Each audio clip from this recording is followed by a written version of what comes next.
Welcome, everyone. My name is Ariana Andresco, and I'm the Director of Annual Giving over at Einstein.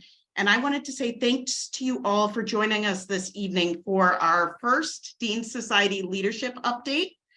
All of you, as member of the Dean Society, make such an important impact here at Einstein. I think, while tuition maintains our current programs, it doesn't always give us the flexibility to embark on new initiatives, to pay for the cutting edge technology that our students are so interested in working on, to fund the research that wouldn't have been imaginable years ago when the budget was done. And all sorts of things on campus are possible because of your generosity. Through your generosity, you are a partner with Einstein. You're an insider, and really help us to make this a place that is better tomorrow than it is today. And we are grateful for your support. Because of that partnership, we wanted to invite you here today to hear from senior leadership and members of our boards of trustees to know what's going on campus today and really what we're thinking will be going on campus tomorrow. This evening, you will hear from several members of our senior leadership on campus and our board of trustees. And at the end, we will have a Q&A session. So please feel free to put your questions in the chat. If there is a specific topic you'd like us to talk on or things you have questions about. To start off this evening's program, it is my great pleasure to introduce Dr. Ruth Gottesman, Chair of the Albert Einstein College of Medicine Board of Trustees and Einstein Professor Emerita of Pediatrics. Dr. Gottesman. Hello, everybody. As you heard, I'm Ruth Gottesman, and it is my pleasure to welcome you tonight. And it's wonderful having you all here. And I'm so glad that we're able to be together on Zoom to recognize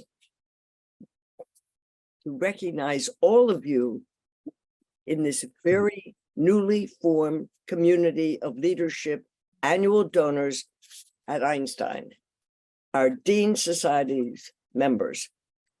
One of the critical elements of a successful fundraising program is having a core group of donors that the College of Medicine can rely on year after year. And so on behalf of my fellow board members, I want to thank you for your continued generosity, support, and encouragement as members of the Dean Society. And as alumni of Einstein, I don't need to tell you what a special institution it is, but our goal tonight is to share information and insights with you about the current state of affairs. From a board perspective, it is a very exciting time to be engaged with Einstein. So much has happened in the last 24 months, including recruiting of 8 new trustees. And so that revitalizes all of the board committees. And we have expanded the role of Student and Educational Affairs Committee, and you'll hear from one of the co-chairs about this wonderful committee. And the creation of a new committee focused on Einstein's research enterprise. Of course, there have been many other key accomplishments that benefit the college today and into the future. And to that end, we have invited Einstein's academic, administrative, and board leadership to discuss their accomplishments and answer any questions you might have. With that said, I have the honor of introducing Gordon Tomaselli, Einstein's Marilyn and Stanley Katz Dean, and a member of the class of 1982. Dean Tomaselli.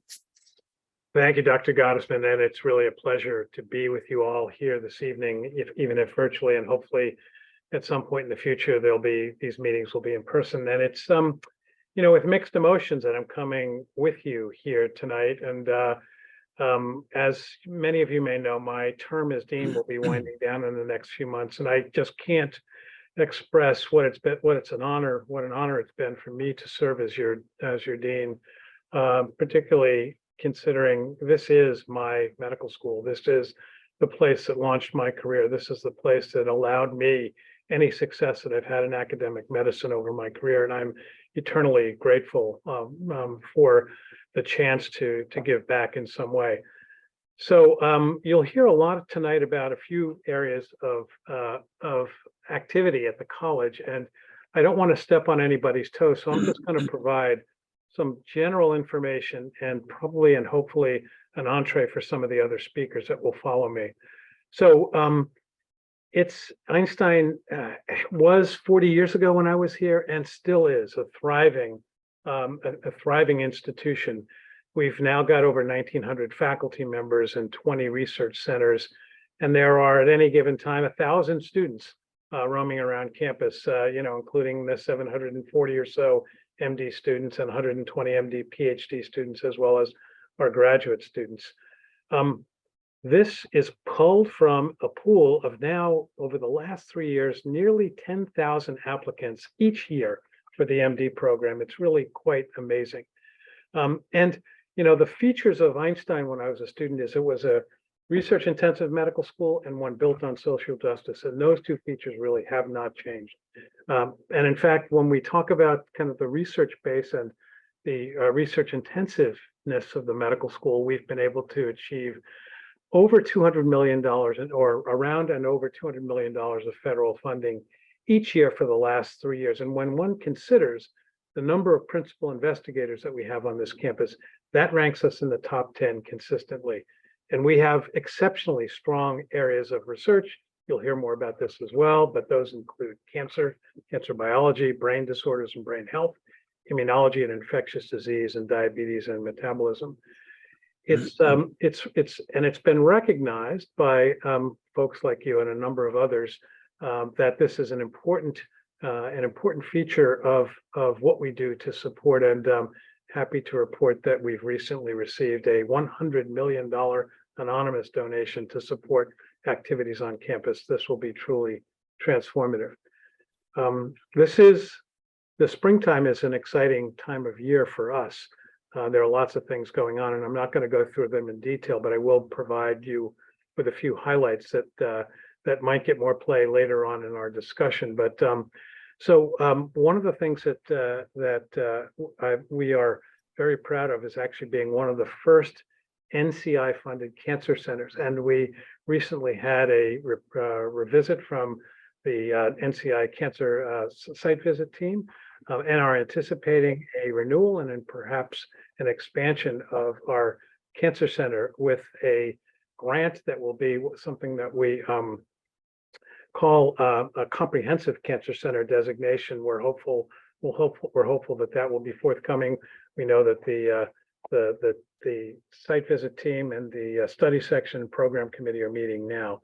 We've also been recently been reviewed by the LCME. This is the accrediting body for medical schools, and that went very well, and we're awaiting to hear from them. Again, this will happen probably in early July. We'll hear about reaccreditation again, really quite optimistic. Our medical school has done an exceptional job in placing our students in residency programs, and I'm sure you'll hear more about that. Again, consistently, over 97% of our students match into one of their top choices for a residency, and that's really not changed over the last several years as well. We've had a number of important visitors to campus. In fact, earlier in the spring and in the late winter, Governor Hochul was here on campus, and she provided an update on her budget and her focus on an overhaul of the continuum of mental health to reduce the unmet need in the state. And there's a video link that we can provide for you to her comments on campus. Again, really quite important. I was a little bit late today because I just came from something called our second annual Prime Research Day, which is psychiatry and medicine, psychiatry research at Montefiore and Einstein. And we had a great speaker from Harvard Medical School and a day-long appreciation and a day-long presentation of science from folks who are in psychiatry and other departments in medicine. And I'll end up with amongst all the other activities, our graduation ceremony, which will be on the 24th of May at the David Geffen Hall at Lincoln Center. And I'm happy to announce that Robert W.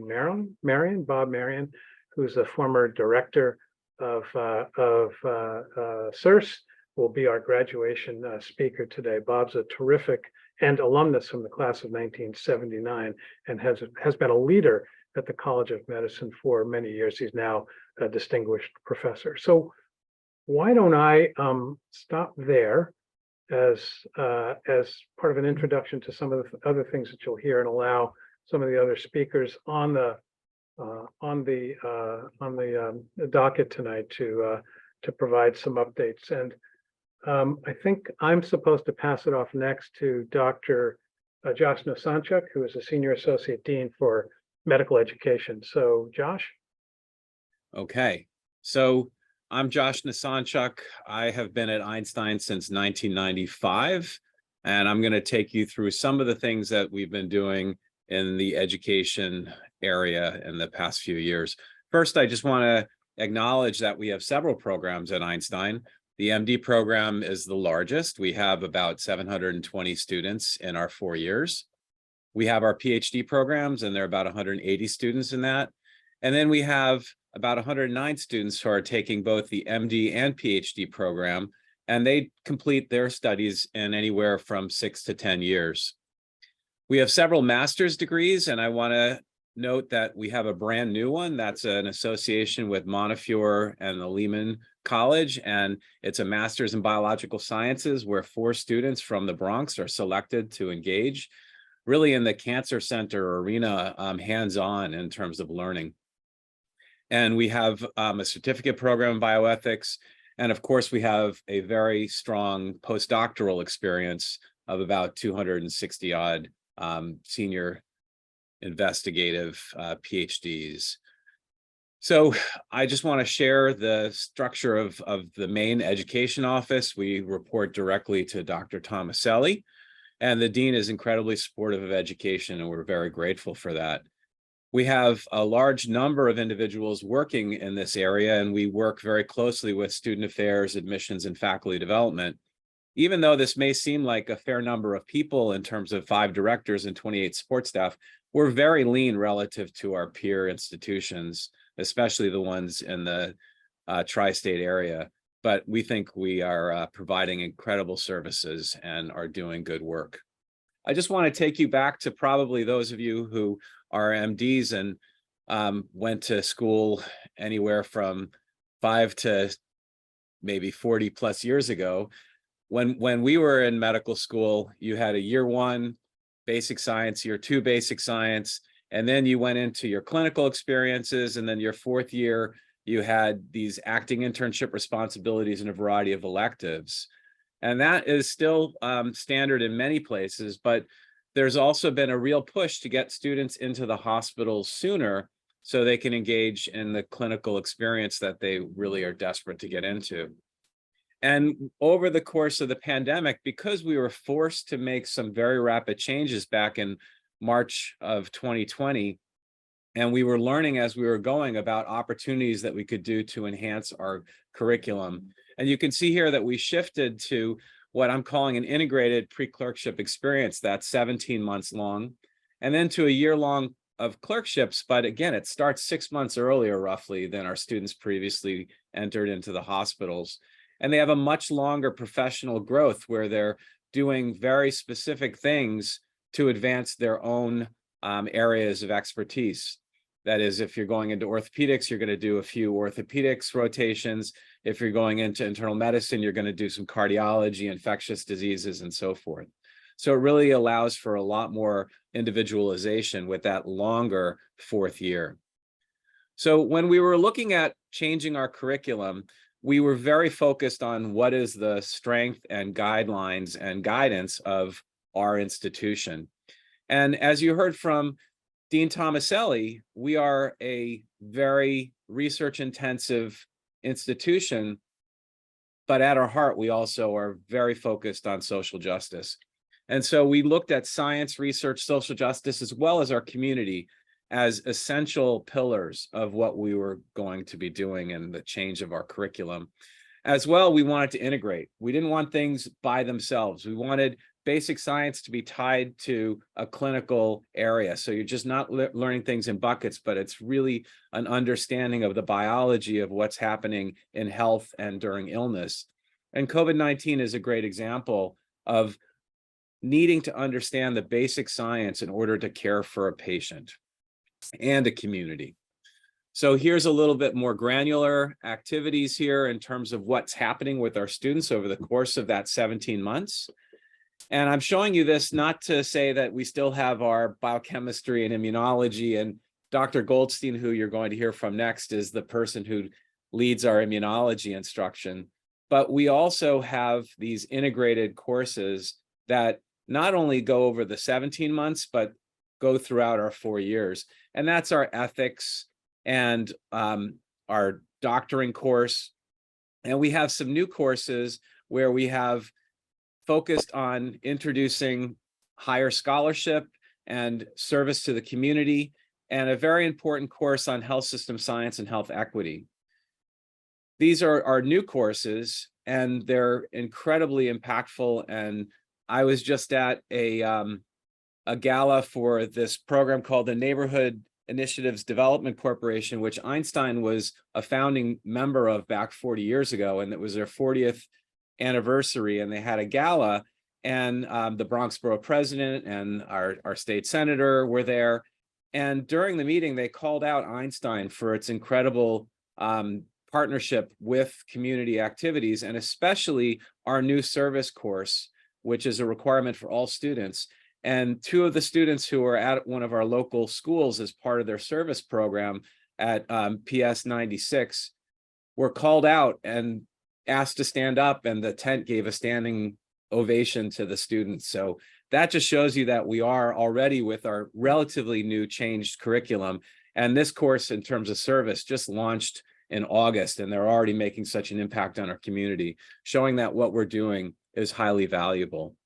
And for those of you that are interested, the step 1 of the national boards is taken now at the end of that pre-clerkship experience before they go into other activities. And I want to show you also that we tried to be very thoughtful about how students are in class. In prior years, you could have a week where you had 12 hours of class and another week where you had 30 hours of class. Some weeks you had class every afternoon and others you didn't.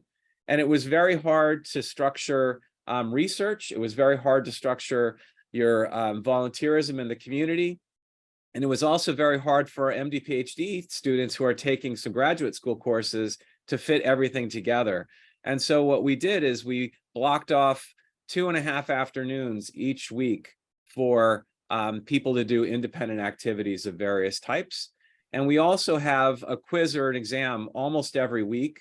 And these exams are what are called combined exams. That is, you'll have more than one subject being tested at the same time, which is very much more similar to the national boards and other tests that the students are taking.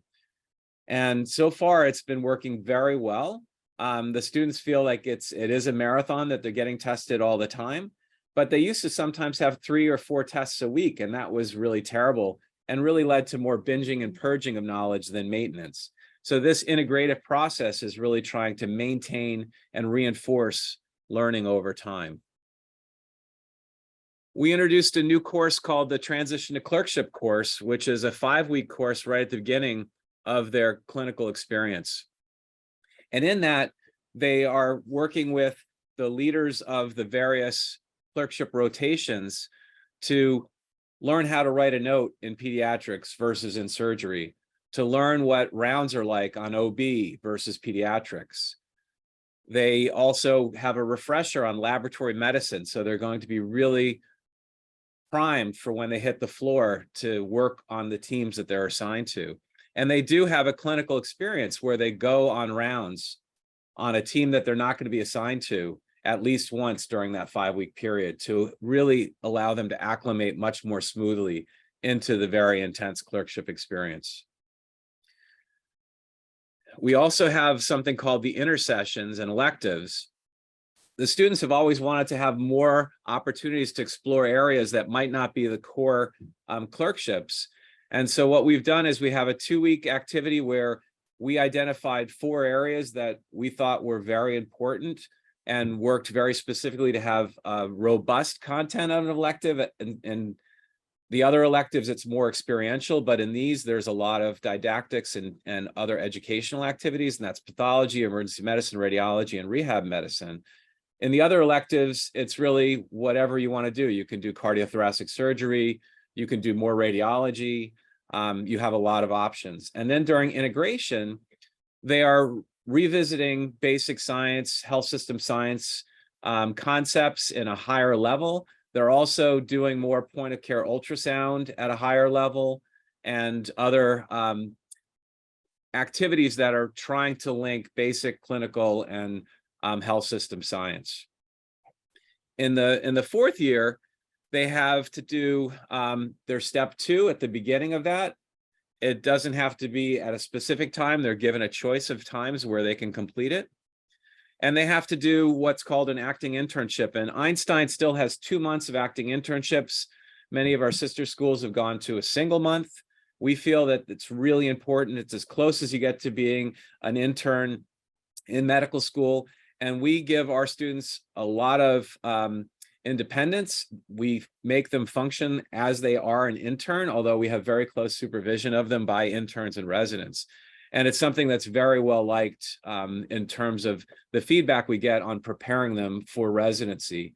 And along that, this block over here toward the end of their 4th year, we have a brand new transition to residency, which we piloted over the last 2 years. And this year in March, right around match time, we ran this. So there are several parts of the curriculum in this that are for everybody. So how to read an electrocardiogram, how to read an x-ray, just to make sure everybody is competent in those. But then there are about 2 weeks where if you're going into surgery, you have very focused surgical skills. If you're going into OBGYN, there are more focused skills on OBGYN and so forth to really make sure that the students are prepared for their day 1 of internship. And this has become something which many schools are running. And in fact, some residencies require that. And if you haven't had that at the end of your 4th year, you have to show up 1 or 2 weeks early to your internship and do things at their institution. So it's something that very much benefits our students. So as I shared with you, what we're really proud about is the fact that our community is very engaged and happy with what we are doing in terms of education with them. We had what's called Impact Day several weeks ago, which was the first time that we had a very robust presentation by students of their scholarly work, which shows that that course, the Impact course, is already elevating the scholarly work that our students are doing. The other thing that I want to share is that the class that's graduating in a couple of weeks started school in 2019, the MD students. And that meant they were the ones who in April, we started going to remote classes. March 15th, we went fully remote. Many of them moved back home for the rest of the year because we were fully remote.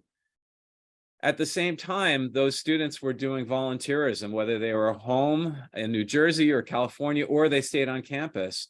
And they were making masks because we were low on that type of protective equipment. They were delivering food to those that couldn't get out. They were tutoring physicians and nurses, kids that couldn't go to school and couldn't go to regular tutors. It was amazing. And as you've seen before, many of you from Dr. Tomaselli, our students did tens of thousands of hours of volunteerism. These students also had the changes of the curriculum that I showed you. So the length of different clerkships shifted significantly. Medicine went from 11 weeks to 6 weeks. Neurology that used to be in the 4th year, we had that integrated into the 3rd year.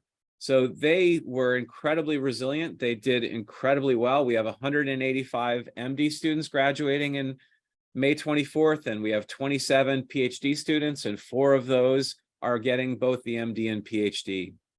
So I can talk forever about our students, and I'm always happy to do so. And if people have questions, I'm happy to go through those now or in the future.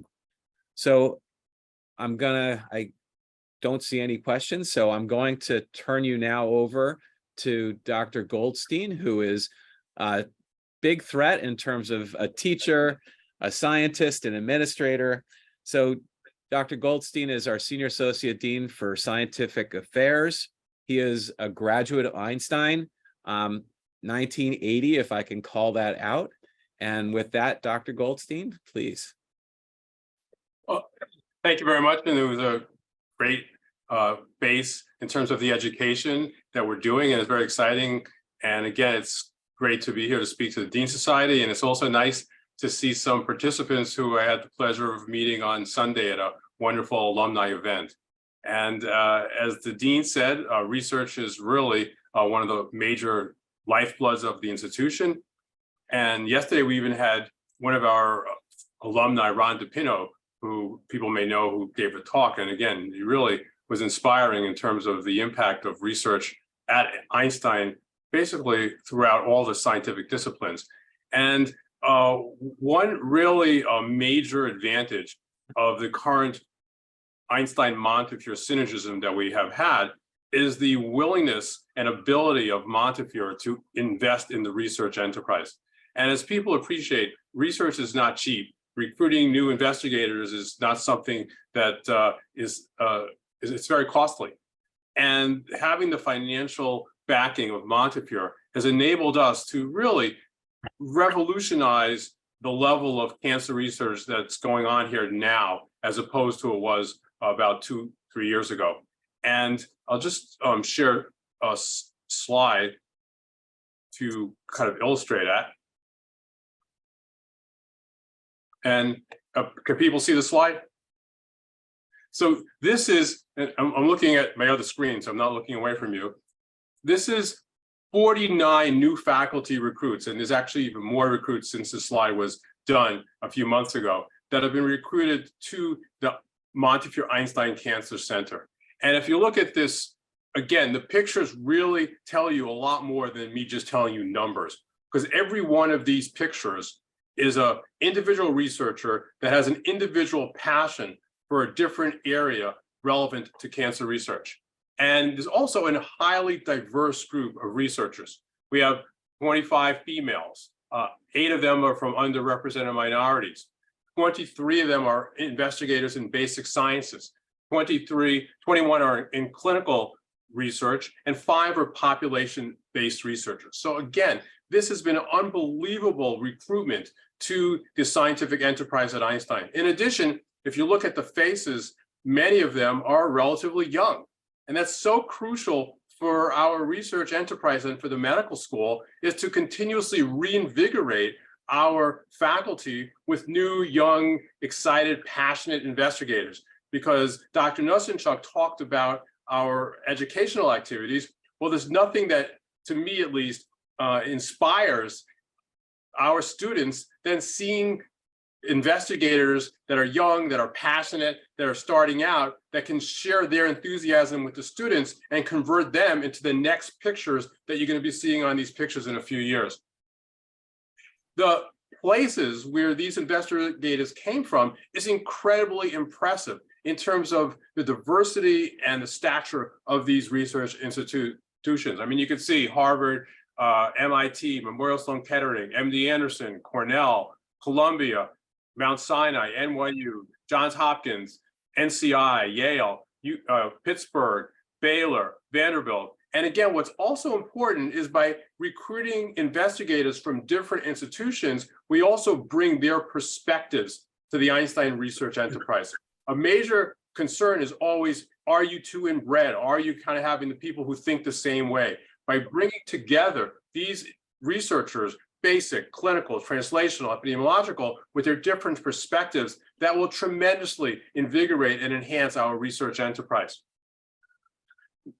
And again, this is just showing you the individuals that were recruited, again, the names of all these individuals. And what I want to also kind of stress, let me stop sharing.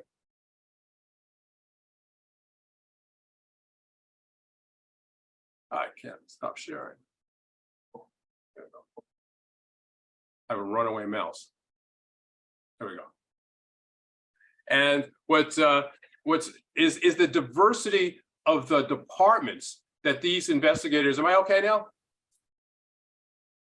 Is the diversity of the departments at Einstein that these investigators were recruited to. And this is going to strengthen each one of those departments. So they've been recruited into cell biology, developmental molecular biology, biochemistry, microbiology, immunology, molecular pharmacology, neuroscience, epidemiology and population health, medicine, pediatrics, neurology, and neurosurgery. So again, this is really very exciting. And this is something, again, we're looking for people to further help support these investigators. Dr. Gottesman talked about the formation of a new committee on the board focused on Einstein research and Montefiore research. And that's so important because that's the bridge that connects the board even stronger to the research enterprise here at Einstein to educate them and make them enthusiastic about what we're doing. And speaking of bridges, a major refunding that occurred in the past few months was the renewal of the Block Institute for Clinical and Translational Research. That was funded by a very, very large funding from the NIH, $30 million. And the theme of that is building bridges in the Bronx and beyond. And the idea is, again, Einstein is not an ivory tower. We're not just a bunch of labs where people are working disconnected from the community. The goal of this Institute for Clinical and Translational Research is to build bridges between researchers, clinicians, and the community. And the focus of this research, as the dean talked about, that one of the main areas where Einstein has always been, and Montefiore has been focused on, is social justice. It's a great word. What does it mean? What can we do about it? Well, we're researchers. So how can we do research to enhance our community's health and well-being? And that's exactly what the Block Institute of Clinical Translational Research is focused on. It's very community focused. It's focused on diseases that affect our community in the Bronx: diabetes, HIV, cardiovascular disease, cancer, asthma, substance abuse. And in addition, it has themes that really are very relevant to our community in terms of health research implementation. So we could come up with a great vaccine against COVID, but if individuals are not willing to take that vaccine, what have we accomplished? So it's so important to come up with ways of understanding how to take therapies we develop and deliver it to the community that's going to benefit the most from it. And that's a research way of doing that. Community engagement. If our community is not engaged in the research we're doing, it's so important to recruit them for our clinical studies. And that's what's being enhanced as well. Informatics. Again, there's so much data out there. We all know about big data. Well, we're taking all the medical information in our community and leveraging that to identify how better to treat them, how better to diagnose them, and hopefully how better to cure them. And finally, study design. People have great ideas. I want to test this, I want to test that, evaluate that. But if they don't design the study appropriately, then the results that they obtain may not necessarily be predictive of how well that therapy is going to be effective. So that's also linked in with mentorship. I talked about the importance of the next generation of researchers and investigators. And that's what this center is doing, is providing that mentor and enabling them to continue our long tradition of having strong research activity. And to shift into an area of research that all of us are very sensitive to, it's the problem of emerging viruses. We're exposed to COVID. We don't have to go what the impact of COVID was. COVID's not the only virus that's out there. There are other viruses out there that we know nothing about. And then one person may be sick, and then another person may be sick. And then before you know it, there's a whole new virus out there. We're gonna have the same issues, diagnosing it, testing for it, coming up with therapies, coming up with vaccines. Well, Einstein's been ahead of the curve because years ago, we received a grant called Prometheus, over $12 million grant that funded investigation into emerging viral infections. And recently, that group of investigators, Karthik Chandran led that group, said, we need to get us able to investigate the kind of viruses that require highest level of containment, BSL-3 containment. It's very expensive to build these laboratories that provide the sufficient containment to enable safe investigation of these viruses. So working together with the Dean's office, as well as the investigators, we successfully obtained a grant for $7 million to enable us to build a BSL-3 facility. So that's a high-level containment that would allow us to study new emerging viruses such as COVID that are still out there continuously mutating. And then again, look at how the virus replicates, and then look how the effective therapies are. It includes also vivarium, so we can actually test potential vaccines and treatments in mice. And again, be on the cutting edge and leading the health research in this country. So again, a lot of this is very, very dependent upon us getting NIH grants, but it's also incredibly important the support that we get from our donors and philanthropists. And your vision and your contributions are getting translated into the science that we're doing. So that's just a brief report of some of the highlights. And now I'm going to pass the baton over to Leslie Nielsen, a member of our board. Hi, everyone. I'm very glad to be with you here today. I co-chair the Student and Educational Affairs Committee with Dr. Susan Furman. She is the President Emerita of Teachers College. I'm chair of the Board of Teachers College, and it is the largest graduate school of education, psychology, and health. We worked together for many years when she was at TC, and much of that work was with students. We have other wonderful committee members who bring their own expertise and insights to the group, including a current parent, Dr. Sarah Schlesinger, and an alumnus, Raja Flores. And we also have student representatives from each division because we feel it's very important to keep them in the conversation, and then they can bring what they learn at the committee back to the student community. Susan and I sort of have a divide and conquer strategy. She served on the trustee representative of the LCME committee when they were doing all the work needed for our accreditation. And I work closely with Assistant Dean Allison Ludwig and Josh, and we work to really identify student initiatives and issues. And it's really a lot of areas of concern. We partner with the appropriate administrative leads to ensure that we support the students so that they have the overall best experience at Einstein that they can have, their academic and non-academic lives. Josh and Allison are very much on top of everything. And when we have our meetings, they have been in touch with all the students and have brought to us what areas are really on the table of concern at that particular moment. So I thought that I would just give you some highlights. Susan and I have been co-chairs for about a year and a half. When we started, the first thing on our plate was a steep rent increase. It was the third year of a 3-year 10% annual increase in rent. And it was really a tremendous fiscal hardship for our students. And we worked closely with our committee and brought it to the board's attention and the finance committee. And with the great help of Dean Tomaselli, we were able to have it reduced to 3% for the last year. So that made an enormous difference for our students. Student food insecurity was an issue, and we were able to secure food vouchers for our students. We were able to help increase PhD and postdoc stipends so that we stay competitive with our peers. We were not, and I think we are now. Currently, our big focus is on primary health care for students, and we are looking at that closely, and there's a student health task force that's been created.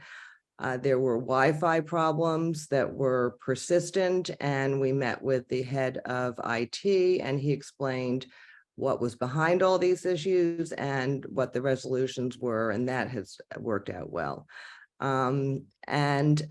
Finally, I am thrilled to say that we are in the middle of a beautiful student lounge renovation. This was one of the things that the LCME committee was very anxious to see Einstein have for our students, and it is going to be just beautiful. It's a 2-story space where they will be able to work and socialize together, and it will really be wonderful in helping to keep our community together. So with that is all I can share for now. But there are some photos for you to see. I was in the construction site. It's well underway. It's so Yeah. exciting, so exciting. Well, they say by the fall, so hopefully. So we're going to open up the floor, and any questions from anyone, feel free to chat or unmute yourself to ask any questions. Hi, everyone.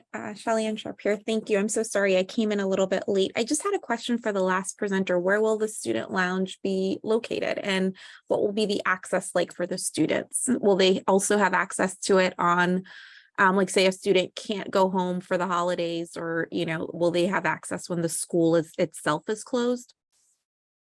Well, You want me to answer that one? that would be helpful. Thank No, you. So thank you.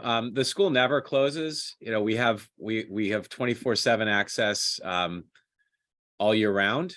And the student lounge is going to be where Max and Sadie is and was. So it's the upper and lower Max and Sadie. And it's going to have card access. So it's a student lounge. So our MD, PhD, and MD, PhD students are going to have access to that 24/7. There's security cameras everywhere. There's going to be a panic button, so it will be monitored. There are lockers that we have for the folks that live off campus. We don't have extra housing for people if they want to stay on campus. Our current schedule is such that the students work less than 80 hours a week, and most of the time they're working less than 60 hours a week, even on their clerkships. So we've never had a student who could not get home. We do have some emergency space over in the housing that Leslie was talking about. We actually had a lot more held back during COVID for isolation, but we still have some spaces over there if there's an emergency need. We keep some in case there's a storm, so some of our essential folks can stay over. And we have other potential resources for that, including a very close by hotel that we can put people up if we need to. We did a lot of strategies during COVID to figure out what we would need to do. So it's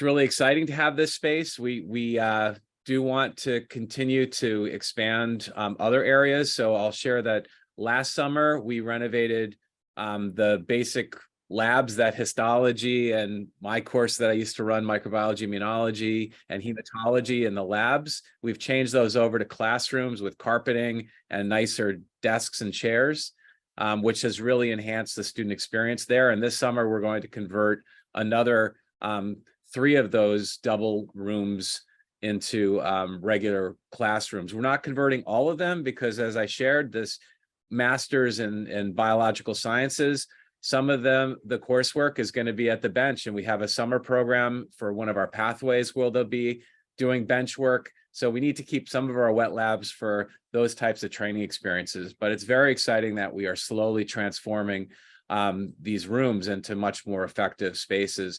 And we also, about 2 years ago, redid our upper and lower education spaces, which we welcome you to come visit, and updated significantly the information technology in there, which things like Zoom really made much easier to regulate large rooms. Dr. Great. Frankenstein. Oh, thank you so much. I'm gonna re-enroll now because none of this when I was a student. You're close by, Dr. Sharp. Come by whenever you want. Yes, I'm gonna re-enroll so I can have swipe access too. Thanks, Josh. You touched on it, but I'd like you to say a little more about the Education Center. That was, I went to medical school in the dark ages with a 12-inch television screen. So I was very impressed with that. And I just wanted to get a feel for how that's being used and what challenges it might have created. So the Education Center is where the upper and lower stacks of the library used to be. The library is largely digital. We still have a main floor of the library where we have quiet rooms and less quiet rooms, and it's still an incredible library with really remarkable access. I'm like Dr. Goldstein, an NIH and DoD funded researcher. We use the library all the time. The upper ed center is basically 3 large rooms that are able to be divided in half to make 6 rooms. They have large, I think it's 80-inch TVs in each of the rooms.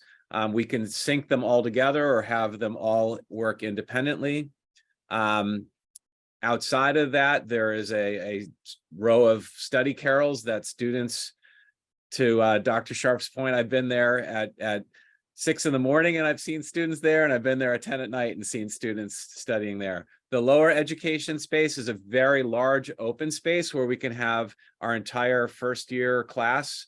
Plus we can fit, I think it's about 240 or 260 people downstairs. We have large monitors all across the basement. So anywhere you're standing, you can see the monitors. We have glass boards on any other open wall. So students can draw pathways, they can do metabolic maps, they can draw what CD receptors are on different cells. And you go down there and there's all sorts of all sorts of drawings on all of these screens.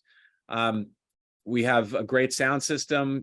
You as the facilitator can walk from one end to the other with a mic, and it's pretty seamless. We can have each of the screens work independently or have them all showing the same thing. So we sometimes run the whole room in one program. We also sometimes break it up. We did one session where students were learning how to put on and take off PPE safely. In another part, they were talking about appropriate antibiotic stewardship. In another part, they were looking at patient safety with a bed with an uncapped needle and an unlabeled vial and one of the railings down, and the patient being inverted or flat instead of upright. So we had all these different stations and the students went around. So we use it in all different ways. And I would say we also have Lubin, the cafeteria that many of you used to spend a lot of time in, is now mostly used for events or for education. And we updated the AV in that area too. And I really love that space because there are large windows. So as opposed to the Ed Center where there aren't windows and we just kind of recreate a bright space, in the Lubin area, you have these windows and you can go out into the courtyard very easily. So that's probably more than you needed to know, but you can tell I'm very excited about our education spaces. Okay, I think Dr. Bazari had a question. Sorry. Is there a formal mentoring program? So thank you for asking that. That's an area that Leslie is very interested in too, as one of the board members, and we've spoken to Suzanne Murphy about that. So we have several different programs, including a very robust alumni network where our students uniformly say the alumni are extremely helpful in mentoring. In the first year, we have a program where our staff and student affairs deans teach the students about what's called the AAMC Pathways in Medicine or Careers in Medicine. It's a portal that gives you all sorts of information. You can put in where you want to live, what your salary you want to have. It gives you all different types of things that you can put in there. And we have them revisit that program periodically across the 4 years. They have group meetings with the student affairs deans. We also have lots of town halls that I'm at and I run. And then we have more of the group meetings in the second year. And then when they're in their clerkship, they have one-on-one mentoring meetings with the deans of students. And then they have their dean's letter meetings with faculty who are assigned to them, as well as with the student affairs deans. We do not have what's called a learning community. We do not have individual mentors assigned at matriculation. We've tried that in the past. It doesn't work. You have some students who get somebody and they click and they continue to interact, but the majority of students see their mentor once and then there's never any contact again. And that's true at many schools that we discuss this with. So really the best way to have formal mentoring is to have these communities like Hogswort, where you're assigned to Wiffle Puff and Slytherin and everything else. And it's part of the curriculum where you actually will do case conferences together, and we'll have grading done by a partner group. So that's something that we're thinking about and we're looking at from a standpoint of philanthropy. And I'd love to talk more with you folks or with you and Suzanne and others. And it's something we are building toward, but need to do more. Our students today are very different. When I was in medical school, I met the dean once for my dean's letter, and that was it. The student affairs and education deans. Now they want you to hold their hand as much as possible, and it's really challenging. Our students are very different, and the pandemic affected them. They're not as socialized as some of our prior year students. So a really important area, and one we need to continue to work on. I think Dr. Siegel had a question. Yeah, I wanted to ask a little bit more about MD student research. I found it a bit challenging for most MD students to really get involved with real research projects because they're spending most of their time doing other things.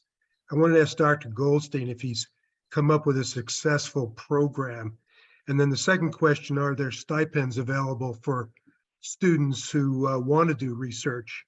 Because in my mind, research a little bit here and a little bit there over the course of a long period of time, generally speaking, doesn't work very well. You need more concentrated activity.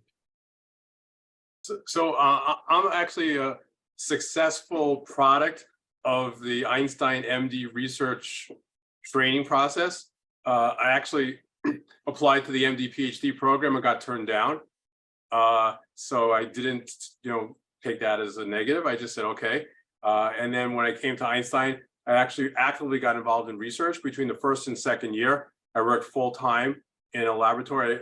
Some may remember Dr. Frank Lilly, who is a National Academy of Science members who played a critical role in the linkage of viral infections and cancer.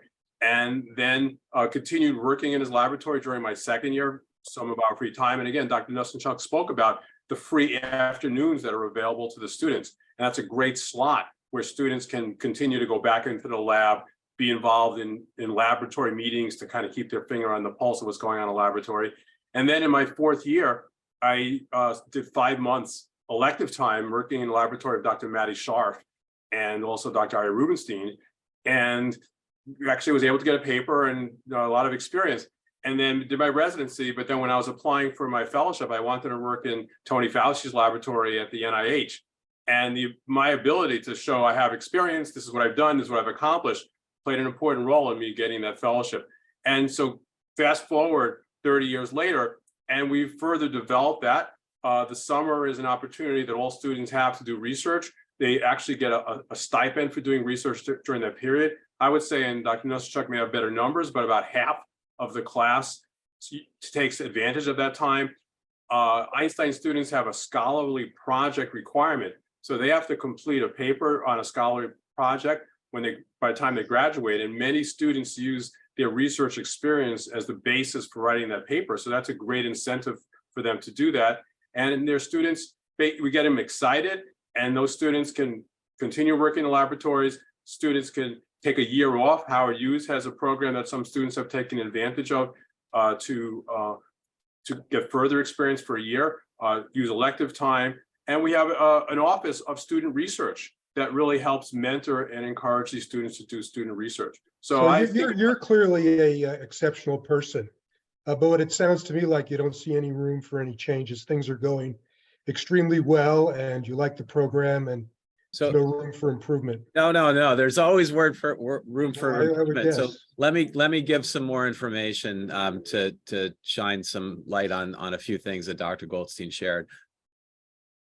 We have over 50% of our students publish in an academic journal. And I want to clarify what research is. Research certainly is what I'm doing in terms of basic immunology and drug development in my lab, but it is also social research. And it is something that we are very much engaged in on all levels. And some of our largest funded researchers are doing community-based experiences.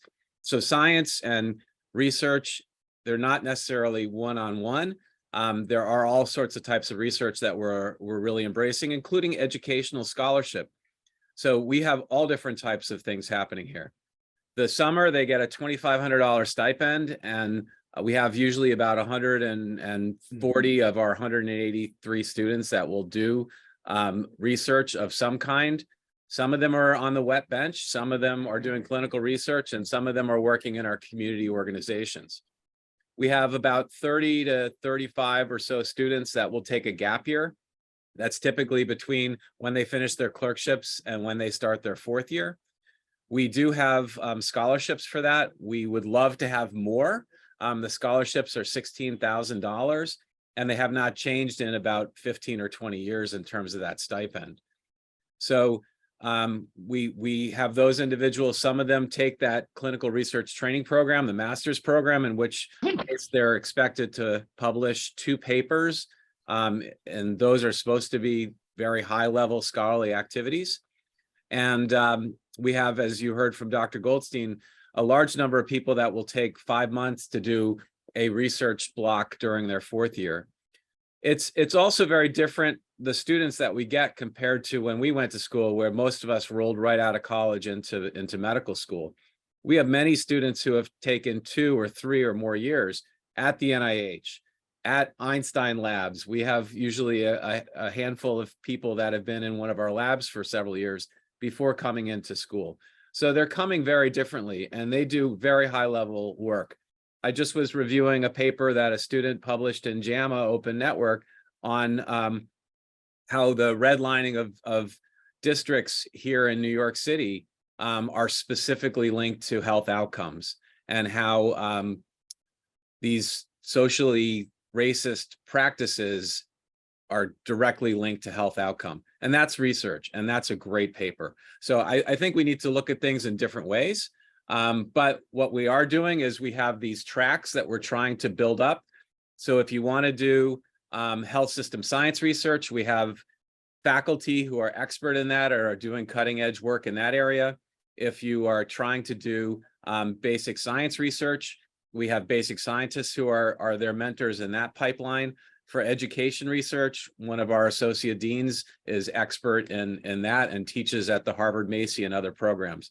So we're trying to build very robust activities to ensure an ongoing enhancement to our enterprise, whether it's community research or translational research or whatever research the students are interested in. I think it's important to recognize as well, there are a number of degree granting programs that are available to the medical students, whether that's MPH or other master's levels programs. And we do create opportunities and efforts through organizations outside of Einstein to help support some of the research in my own area. And I'm another Harris Goldstein in the sense that I was a failed MSTP student at Einstein, but managed to get the research bug instilled in me during my medical school time. But so the Sarnoff Foundation, we've had several of our students take a funded year off to do cardiovascular research. And there are a number of other programs that we are networked with that provide students with that opportunity. So it really is remarkable when a student's interested, we will make sure that interest and that thirst is quenched with an opportunity. Thank you to everyone for coming and joining us this evening. Thank you for your support of Einstein, and all of the wonderful things that you've heard here tonight are possible because of the support of people like you. We look forward to continuing to be in touch with you. We hope you will continue to partner with us to make this institution not just what it is today, but even better tomorrow. Have a wonderful evening. Thank you so much.